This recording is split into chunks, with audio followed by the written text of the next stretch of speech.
When they went to Yom Kippur, when the women went to Yom Kippur on the fast day, the Muslim neighbors babysat the children, the most precious objects they gave to them to protect.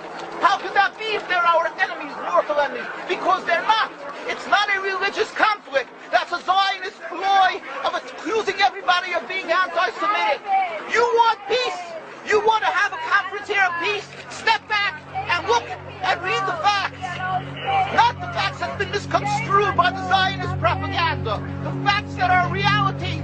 The facts on the ground. How we've been living for hundreds of years in Yemen, in Morocco, in Tunisia, in Palestine, in Egypt. What Arab land have not Jewish people been living together with Muslims without any human rights? Tell me what land the Jews did not live in harmony with the Muslims. In Iran, we have over 25,000 Jews there, thank God. Why? Because this is not a religious conflict. It's purely because of a political movement, a relatively new movement, which is antithetical, contradictory to the Jewish religion of thousands of years. Judaism is spirituality, a religion of compassion to emulate God. Zionism must be created 100 years ago by atheists, people who abhorred religion, who wanted to transform Judaism from religion to nationality, to a purely materialistic base, godless in its essence. That is not Judaism, and they have no right to use the name of Israel. They've usurped our name, they've stolen our symbols, and they've stolen our identity.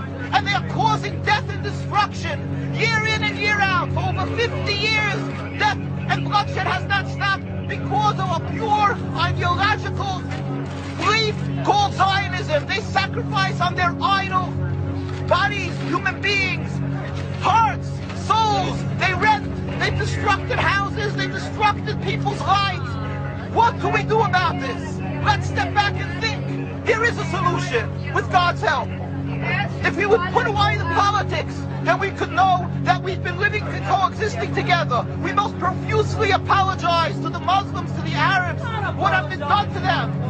And then we will return, make restitution for what has been done to them. And then we will be able to live in harmony, not an Israeli state, a one Palestinian state. One state as we have been living for hundreds of years. There will be peace. And you will see that this 50 years has been a nightmare, a mirage, and nothing to do. Pure fear-mongering, that's what Zionism does.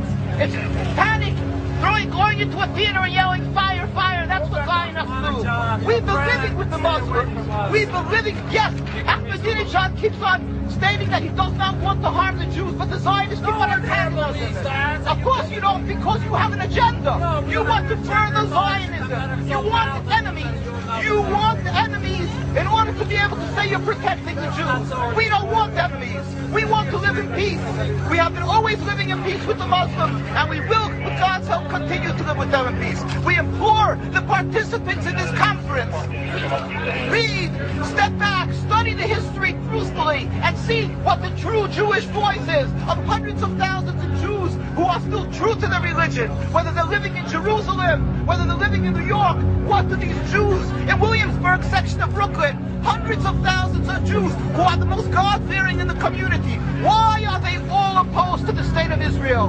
Why is there one Israeli flag in Williamsburg, Brooklyn? These are the most God-fearing religious Jews.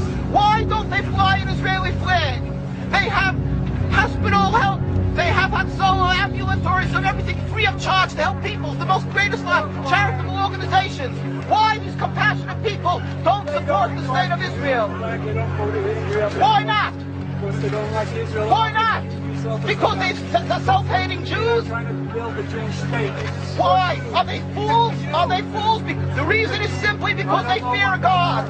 And I know why. You don't know why, and I know why. Because they're God-fearing. And God forbid us to have a state. We are in exile by God. We've been pre-exiled. And we are forbidden to oppress the people. We are forbidden to oppress the Palestinian people and steal their houses. That is what Judaism says. Thou shalt not steal. Thou shalt not kill. We have no right to the rule over the land of Palestine.